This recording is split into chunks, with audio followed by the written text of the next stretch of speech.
के तपाईको मोबाइलको IMEI नम्बर उडेको छ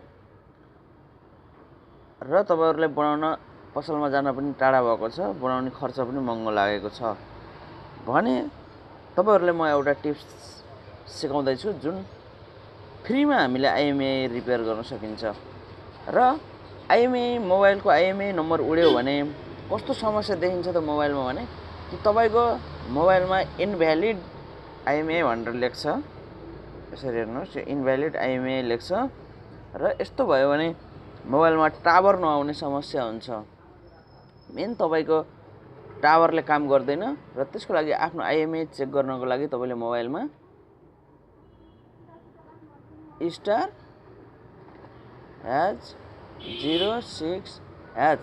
डायल गरेर हेर्नुहोस्।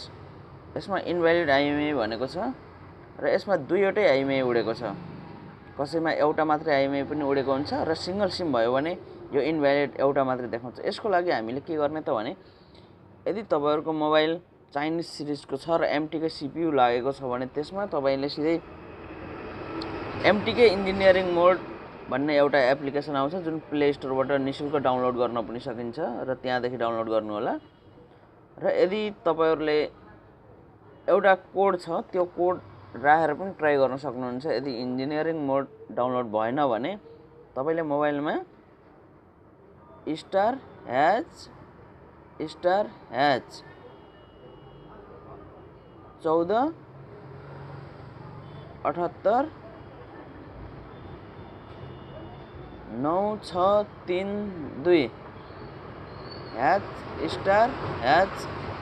# दबाउनुहोस्।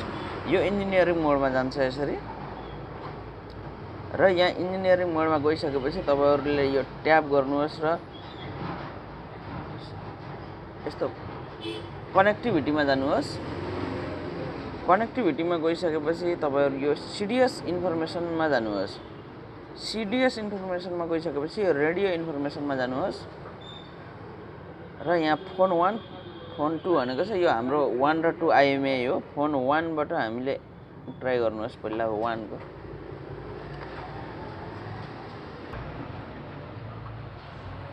र तपाईहरु यो फोन 1 मा क्लिक गर्नुहोस् र यो 1 मा क्लिक गरिसकेपछि यहाँ 80 प्लस बाट सुरु हुन्छ। हाम्रो यहाँ 80 प्लस बाट सुरु हुन्छ। 80 प्लस मा हान्नुहोस्। तपाईहरुले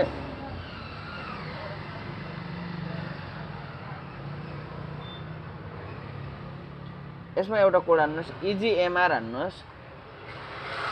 EGMR = 1,7 छ। यो सुरुको यो टाइप गर्नुहोस्। यो 80 प्लस को बीचमा एउटा स्पेस राख्नुहोस्।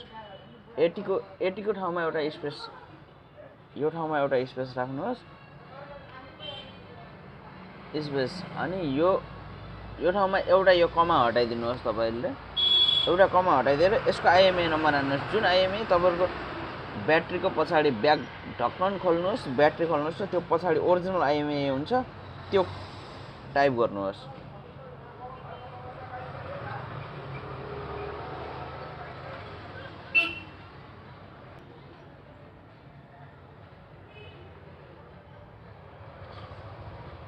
यसरी टाइप गर्नुहोस् र तपाईहरुले यसमा माथिबाट यो दुईवटा भएकोलाई कमा दिनुहोस् र सेन्ड एट कमान्ड यो हेर्नुहोस्। यसरी 80 को ठाउँमा एउटा स्पेस प्लस EGMR = गराएर अनि तपाईहरुले IMEI नम्बर हानेर सेन्ड एट कमान्ड गर्नुहोस्।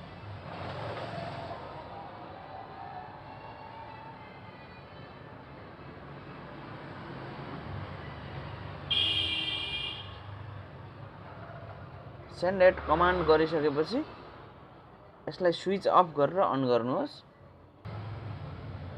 यसलाई रिबुट गर्नुहोस्। ओके।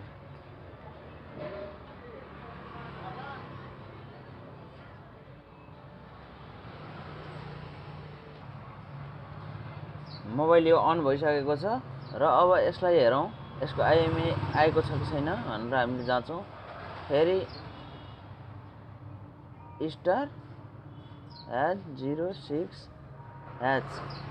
एउटा 1 नम्बरको आइएमआई भएको छ। अब हामीले यसै गरेर दोस्रो नम्बरको आइएमआई पनि रिपेयर गर्दछौँ र यसको लागि तपाईहरुले ओरिजिनल आइएमआई मात्रै टाइप गर्नु होला र अरुको र डुप्लिकेट आइएमआई प्रयोग नगर्नु होला।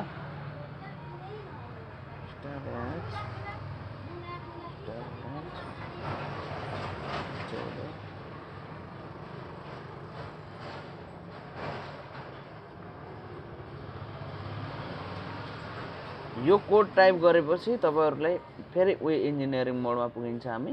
यदि यसरी तपाईहरुले सक्नु भएन भने एमटीके इन्जिनियरिङ मोड भन्ने अप्सन एउटा एप्लिकेसन आउँछ, त्यसबाट तपाईहरुलाई गर्न सजिलो हुन्छ। र अब यो फोन 1 को हामीले गरिसक्यौं। अब हामी फोन 2 मा जाउँ। फोन 2 मा गइसकेपछि पनि यसमा पनि सेम हो प्रोसेस, तर यहाँ एउटा फरक, यसमा एक चीज फरक हुन्छ। 80 को ठाउँमा यहाँ पनि तपाईहरुले इजीएमआर नै टाइप गर्नुपर्छ।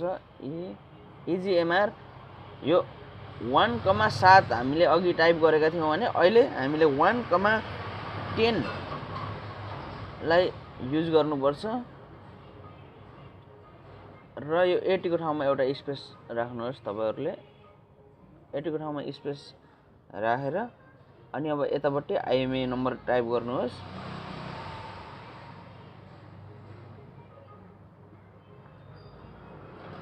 सरी, त्यहाँ हैन, यहाँबाट आइएमआई नम्बर टाइप गर्नुहोस्। 86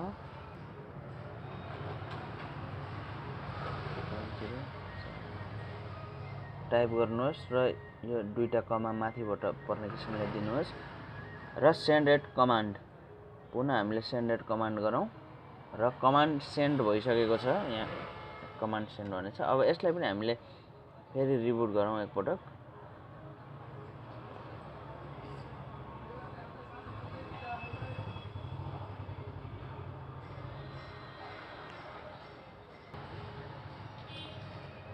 यो अन भइसकेको छ र अब हामीले फेरि हेरौँ।